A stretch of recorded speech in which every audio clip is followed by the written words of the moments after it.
belbeltuun Reuters qabatee bayyaa addunyaa guutuu gurra ciw gootee jirti. Kabajamtoota hordoftoota keenya gabaasa keenya kaleessaa keessatti dubbiimaan Birgeediyaal Qassaa Abuu Ubeydan loltoonni onkoloolessa torbaa asitti yoo diqqaate Israa'el irraa ajjeefaman kuma torbaa akka caalan isaan ifoomsanii turan.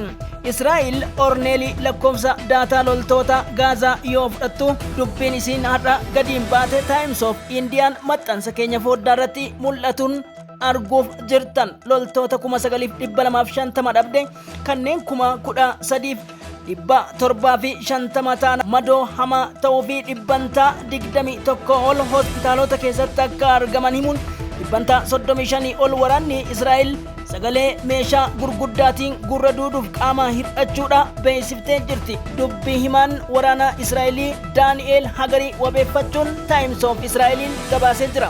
Akkam bultan kabajamtoota hordoftoota keenya oduu har'aatti dhiyaadha.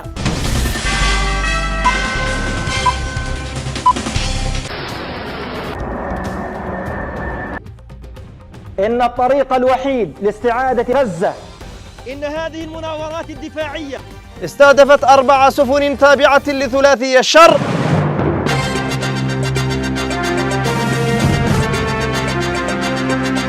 Oltan kabajamtoota hordoftoota keenya nageenya alaamana bakkuma jirtanitti simbirahaa jiraatu oduuwwan idila addunyaa irraa dhageeffatamuu qabannee dhiyaannee jirra. Ijoo isaaniitiin hangafna. Walwaraansi Hamaasii fi Israa'el yeroo kamiyyuu caalaa cimee itti fufuun akkasumas yaaddoo fi mormiin Israa'el daranuu jabaachuu maddeen miidiyaalee balballoomii qabna. Kutaawwan Gaazaa garagaraatti haleellaa gurguddaa har'a Hamaas misaayilotaan fudhateen lammiiwwan Israa'el fi waraanni Israa'el garmalee miidhamuun kan ka'e haleellaa kana harka deebiidhaaf haleellaan xiyyaaraa Israa'el har'a fudhattee kutaa Nuuseriyaa fi Raafaatti lubbuuwwan Palestaayinota 59 nyaachuu fi kanneen 123 ta'an ol madeessuu fi mormiin cimaan Tel Aviv fi akkasumas jeequmsa waajjira muummee ministeera Benjamin Netanyahuutti itti fufeetii jira. Ala manni keessan nagaa dachaa haa ta'u. Israa'el Gaazaa irratti fudhachaa jirtuun mormiin hawaasa addunyaatii fi mootummoota Israa'eliin uffata malee dirreetti hambisaa jiraachuudha miidiyaaleen balballoomsaniiti jiran. Tarkaanfii Birgeedii Mujaahidoota Al-Qassaaf Al-Quddus akkasumas humnoonni Islamic Resistance Hawtii wajjin galgala kana fudhatanii hedduu kan shuukaneesse ta'uu fi Israa'eliin likkitti galchee jedha gabaasni Al-Arabiyaa, Al-Jazeeraa damee afaan Arabaatii fi Newsweek Reuters irraa waan qindeeffanne qabna. Iraan yaalii maadhee saatalaayitii hawaa wajjin misaa'ila ariitiin saffisa sagalee harka 15 misaa'ilota addunyaa keessaa riikardii cabsu balastik misaa'ilii gadhiiftee ijoo miidiyaalee addunyaa ta'ee jira. Wacni United States fi gamtaa Awurooppaa ammoo baagidduu galeessaatii fi akkasumas warwaata baay'isee jira jedha. Al-Jazeeraa akkasumas Hindustaan TV wiihoorraa waan qabanne qabna.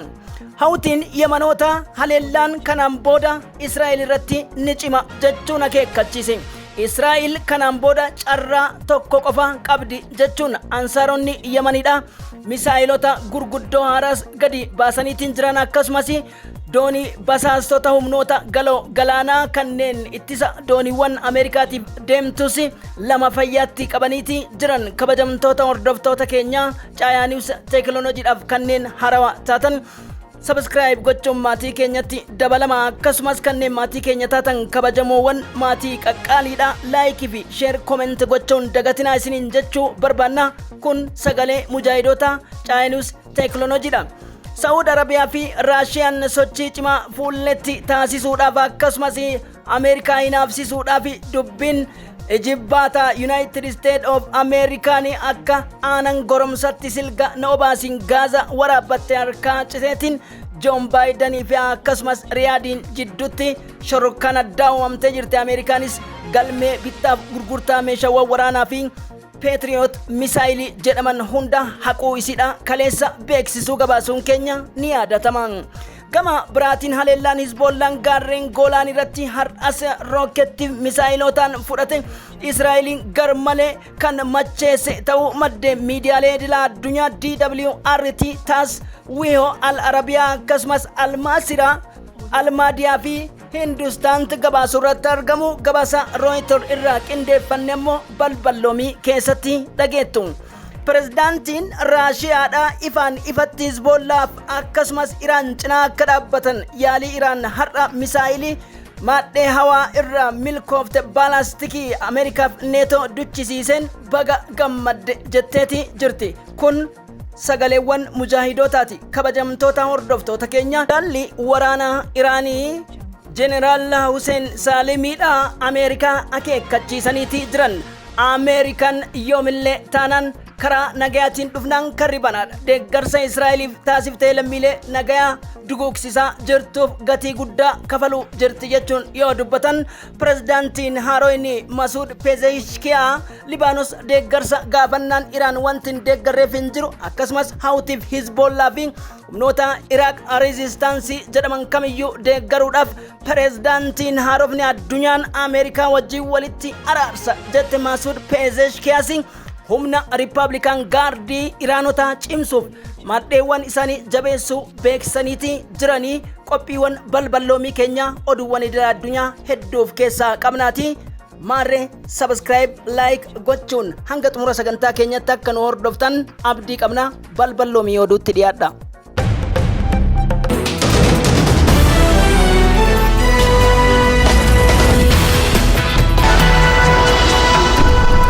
باسم الجيش الإسرائيلي دانيال هاجاري في مقابلة أجراها مع was a terror cell in the Nur Shams camp near أحدث استطلاعات الرأي كشفت القناة 12 الإسرائيلية أن 4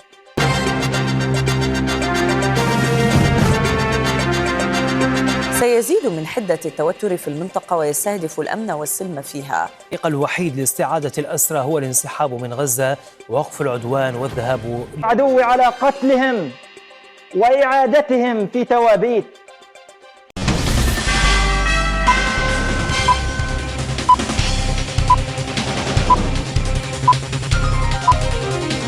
Waraansi baha gidduu galeessa Israa'elii fi Hamaas gidduutti gaggeeffame lubbuuwwan 38 darbanii kanneen 89 hanga 90 gidduutti qaama hir'atanii fi kumoota kurnaniin butaman akkasumas miliyoona 2.979 ol qe'ee malee hambisan jidduutti falmiin guddaan addunyaas gargar qoodee balbala addunyaa seene lolli Hamaasii fi Israa'el daranuu cimee itti fufuun dhagahame. Keessattuu humnoonni Hamaas humna isaanii cimsanii tarkaanfiiwwan qindaa'oo tooftaa lola ammayyaatiin tarkaanfiin isaan humnoota Israa'el kutaa Nuuseriyaat Raafaa Taal Alwaa Taal Al-Sultaanii fi akkasumas Shujeeyaaf Kaanenuusitti taasisaa jiran humnoota West Bank jihadistoota Palestine jedhamaniin dabalatee rookettiif misaayiloonni akkuma onkololeessa torbaatti irratti roobuu eegalee jira. Teel Aviiviin kabajamtoota hordoftoota keenyaan har'a haleellaa kutaa Nuuseriyaat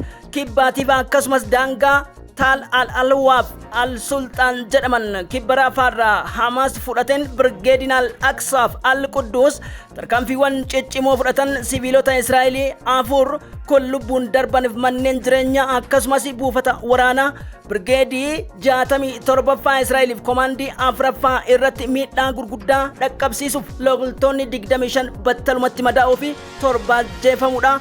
Times of Israel gabaasee jiran haleellaa kana xiiqii ba'uu fi ibidda dibatee barbada labobbatee gara jabeessi mootummaa tsiyoonota Benjamin Netanyaahuun yoo xiqqaate kutaa Kaanenuusiif Nuuseriyaat qofatti Palestaayinota 59 ol akka ajjeefaman miidiyaaleen idila addunyaa balballoomsuutti jiru. Hiriirri kutaawwan addunyaa hundarraa itti fufeetii jira. Qeeqaaf akkasumas dippiloomaasiin Ameerikaa sadarkaa kufiinsaa keessatti argamuu fi mootummaan Joon Baayiden harka kana duubas akka olaantummaa qabuu fi Israa'elitti namni dhagachaaf ibidda kennee lammii dhala namaa duguugsaa jiru jechuudhaan intaltoonni miidiyaa idila addunyaatiif mootummoonni hedduun isaanii quba irratti akeekuu eegalanii jiran. Baha gidduu galeessaatti si'a 8 ol deddeebi'uudhaan maqaa araaraa fakkeessuun tooftaawwan boqonnaaf haara galfii Israa'elotaa akka argatan taasisuu jechuun dubbittiin garasitti kan naannofte Antooni Bilinkan otoo waliin galin muummeen ministeera Kuwaataarii Sheikh Muhammad bin Abdurrahman Aataaniidha har'a dheekkamsa guddaa dhageessanii jiran. Keessattuu ijaarsa manneen seeraan ala akka West Bankitti manoota 6,000 ol ijaaruudhaaf hawaasa qe'ee Gaazaa keessa buqqiste deebisuu miti carraa ittiin meeshaa fudhatan ilmaan isaanii tikfatan akka kennaa hin jirre miidiyaaleen idil addunyaa dubbachuutti jiru. Kanaaf ammoo itti gaafatummaa seenaatii fi harka godaannisa gurraachaaf yakka galmee gurraacha Ameerikaa fi Israa'el Ingiliz farrajamuu isaanii BBC Al Jazeera, We of Hindustan, Taasii fi Interfact Newsweek gabaasaniiti jiru. مزعومة حول السيطرة أو تدمير ما يسميه مستودعات أسلحة. Unmanned aerial vehicles that its military used to attack Israel by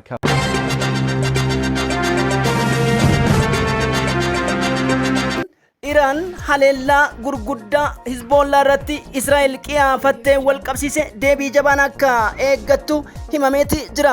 Hooggansi olaanaan muummee aangoo olaanaa teessumaa kan Iraanii Ayatullah Ali bakka jiranitti pirezidaantii haarawaa fi akkasumas humna IRG humnoonni maddeewwanii bakka bu'oota yoo diqqaate teessoowwan gurguddoo walgahii miidiyaan ala ta'aa jiraachuudha raadiyoon Ameerikaatii fi akkasumas kan Parshiyaa tokko gabaasuun Hindustant saaxileet jira.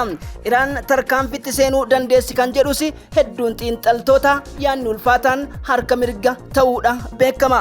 Haa ta'uutii malee Kaasraa Ali Majidii akka jedhutti Iraan hin kaatu yoo kaate ammoo rakkoo Iraan irraan wal qabateen keessattuu Suudiin riqicha Ameerikaa ta'uun wal qabsiise erga Suudiin Ameerikaa jala harka fudhattee fi Kaayiroon Tel Avivitti dheekkamte asitti dippiloomaasiin Ameerikaa kufuudha kan agarsiisu mallattoon mul'achuu fi filannoo dhufurratti pirezidaant Baayiden kufuun wal qabsiise Benjamin Netanyaahus dabalatee hedduuwwan garjabeeyyii gaaffii jala galuu akka danda'anii fi Israa'el duula Libaanos irratti gaggeessinan salphinni guddaan akka ishee qunnamus himamaatii jira.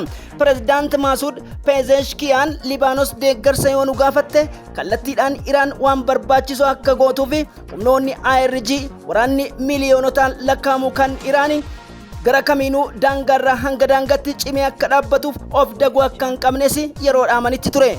Pirezidaantiin ra'iisii bakka bu'an Pezeshkiyaan Maasuud Pezeshkiyaan akka jedhanitti humnoota teekinooloojii keenyaaf misaayilota cimsuudhaaf jechuun yaalii har'a baalastikii addunyaa irratti sadarkaa United States of America dhibbantaa saayintistoonni herreganiin 6.73 jedhameetiin kan caalu misaayilota gurguddaan harrasiin gooteen dhaabbileen qorannoof odeeffannoo teekinooloojii meeshaa waraanaa 13 kanneen ciminaan itti fufan ta'uu Iraan beeksifte. Ameerikaan neetoon warwaachuutti jiru naannichi akka garbuu eelirra walakaa'uuf jedhamee jira. Kabajamtoota hordoftoota keenya. Working to acquire hypersonic missiles, but what are they and how difficult is it to build them? Missile facilities are boosting production. The latest satellite imagery has revealed. Satellite images taken by Planet Lab showed it is high time to end the bloody cycle of retaliation. Michuuwwan cidhaan wal dabalaa turan walitti gaarrefannaan Suud Arabiyaa fi Ameerikaa daranuu dabaluun dhagahamee jira. Tattuu erga ministeerri haajaa alaa Sergey Lavrov fi ministeerri haajaa alaa Suudiidha walqunnamtii godhaniin dippiloomaasiin biyyoota lameenii kan cimee fi akkasumas ammoo pirezidaantiin Raashiyaa tibba darbe gara Riyaad dhufuun baha giddu galeessaa daawwatanii asitti mufiin Ameerikaa hinaaftuun baha giddu galeessaa irratti Afrikaa fi addunyaa guutuu irratti mootii mootowwanii ana jettu Ameerikaan addunyaan hariiroo dippiloomaasii Suud Arabiyaa wajjin qabdu laafuu isaatiin wal qabsiise Ameerikaan kaleessa qabiyyee walii gurguruuf mallatteessan tirba darbe hanga niwukileerii fi humnoota qilleensaa farra air defense system jedhamu hunda hin gurguru jennaan Suud Arabiyaan karaa ambaasaadara isheetiin guutumaan guututti Raashiyaa fi Chaayinaanuu naaf gahaa jedhanii jechuu maddeen miidiyaalee balballoomsuu irratti argamu. Wantoota hordoftoota keenya nageenyi alaamana isin biratti haa jiraatan qophii oduuwwan balballoomii bal'inaa guyyaa boruu walitti deebina halkan gaarii.